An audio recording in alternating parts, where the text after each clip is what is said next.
Pernah nggak sih kamu ngerasa laptop kamu pinter banget? Semua perintah kita langsung dikerjain. Padahal yang ngerjain bukan manusia, tapi satu benda kecil yang jadi otaknya komputer. Namanya CPU. Dan hari ini bersama Hiro kita akan lihat langsung gimana dia bekerja.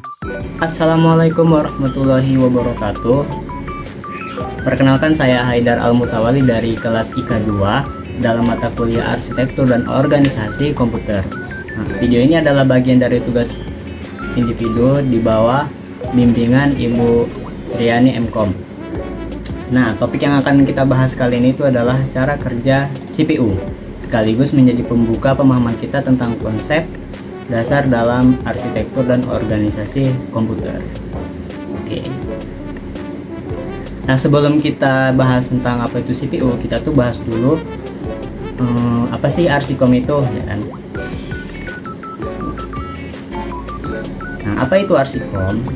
Arsikom atau Arsitektur dan Organisasi Komputer, dia itu membahas dua hal penting. Ada yang namanya arsitektur, ada yang namanya organisasi. Dua-duanya ini, ya.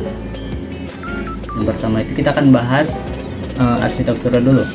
Arsitektur komputer itu dia menjelaskan apa yang dilakukan komputer, seperti jenis instruksi, format data, dan set perintah. Nah, kalau organisasi komputernya ini, dia itu fokus bagaimana komputer itu melakukannya.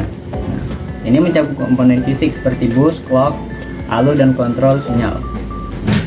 Jadi, ketika kita bahas CPU, kita tuh sedang menyentuh inti dari organisasi komputer. Itu dia bedanya ya. Oke, nah, baru kita bahas apa sih itu CPU. CPU atau Central Processing Unit itu dia adalah otak dari komputer. Tapi dia tuh lebih tepatnya dia tuh kayak manajer super sibuk ya, manajer super sibuk yang ngatur jalannya seluruh sistem. Nah, jadi tugas utama CPU itu ngambil instruksi, diproses, lalu dihasilkan output. Nah, jadi CPU ini dia itu kita bilangnya dia tuh otak komputer. Tugasnya dia itu ngambil input, diproses, baru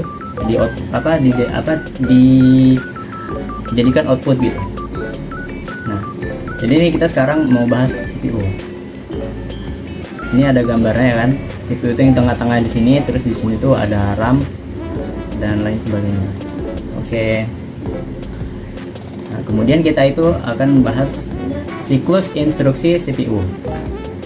Jadi ada yang namanya FDE cycle. Ini ada FDE cycle. Jadi CPU itu dia bekerja lewat siklus tetap yang disebut fetch, decode, execute cycle. Nah, apa itu fetch, decode, sama execute? Nah, jadi fetch itu dia ngambil instruksi dari memori atau dari RAM. RAM itu kan random access memory. Nah, kemudian ada namanya decode. Decode itu jadi si CPU itu menerjemahkan instruksi tersebut. Nah, yang terakhir ada yang namanya execute. Apa itu execute? Jadi execute itu dia menjalankan instruksi, bisa berupa perhitungan, logika, atau pemindahan data. Nah, siklus ini itu dia terjadi jutaan kali per detik. Ya bayangin aja kalau misalnya satu detik itu FDE ini terjadi sampai juta-jutaan kali. Nah, itu nggak bisa terbayangkan oleh manusia. Tapi manusia ini dia lebih keren daripada CPU. Oh gitu ya, kayak gitu. Karena manusia ini adalah ciptaan Tuhan ya kan. Nah, jadi ini adalah FDE cycle ya. Ada fetch, decode, sama execute. Nah, kemudian kita akan bahas itu komponen utama CPU. Ini ada dua, ada control unit, ada arithmetic logical unit atau ALU. Nah, apa itu control unit? Nah, jadi control unit itu dia tugasnya itu mengatur jalannya instruksi, kapan datanya diambil dan dieksekusi. Sedangkan arithmetic logical unit dia itu menangani perhitungan matematika dan operasi logika. Jadi khusus ALU ini dia ya sebagai mesin untuk ngitungnya gitu. Ataupun ada kalau misalnya logika ada operasi logika ya kayak AND, OR, dan lain sebagainya. Itu ALU yang nanganin gitu. Jadi semua ini disinkronkan oleh clock internal yang menentukan kecepatan kerja CPU. Nah, biar gampang dipahami ya kan.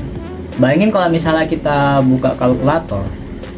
Aduh, nggak ada pula ini contohnya ya. Nah, bisa lihat di contoh peragaan manual nih. Nah,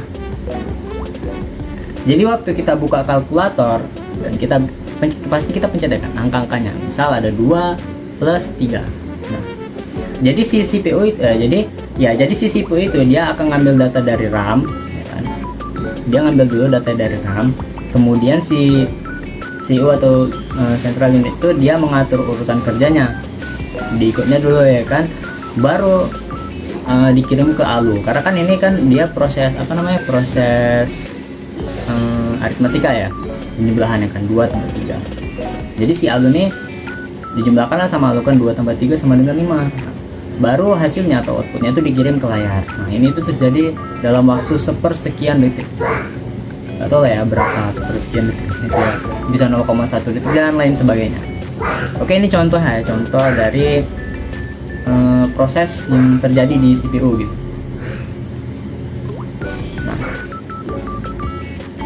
Nah, jadi sorry di sini, maaf di sini agak ada kesalahan ya. Ini harusnya di sebelah sini ini agak kemari dikit gitu. Nah, jadi ini adalah interaksi CPU dengan komponen lain. Nah, jadi CPU itu dia nggak bekerja sendirian. Dia itu terhubung ke RAM, hard disk, GPU, dan perangkat input output melalui sistem yang disebut sistem bus. Ada bus data, bus alamat, bus alamatnya ini harusnya data bus, ini control bus, ini address bus. Nggak tahu kenapa ini kayaknya ada bug di codingannya ini. Nah, jadi CPU itu dia nggak kerja sendirian, dia terhubung ke RAM, habis itu ada ke hard disk juga, GPU, dan juga perangkat input output, bisa kayak printer lain dan sebagainya gitu, melalui sistem disebut sistem bus data, bus alamat, bus control. Jadi melalui jalurnya semua data, melalui jalur ini semua data itu berpindah dan berkomunikasi. Nah, oke. Kemudian kita lanjut ke rekap keseluruhan. Kesimpulannya, jadi si CPU ini dia bekerja lewat siklus yang namanya FDA cycle. Apa itu FDA cycle? Yaitu fetch, decode, sama execute. Kemudian diatur oleh control unit dan dijalankan oleh ALU atau arithmetic logical unit. Lalu terhubung ke komponen lewat sistem bus. Jadi tanpa CPU, komputer itu hanyalah kotak kosong. Jadi nggak bisa komputer tanpa CPU, karena kan CPU ini otaknya komputer gitu. Nah, itu. Jadi CPU ini adalah komponen yang sangat amat penting dalam komputer. Nah, contoh CPU ada apa aja? Contoh CPU itu ya banyak. Kalau yang misalnya kita tahu tuh kayak ini mereknya, kayak Intel Core i berapa gitu, ada AMD Ryzen dan lain sebagainya. Nah, oke.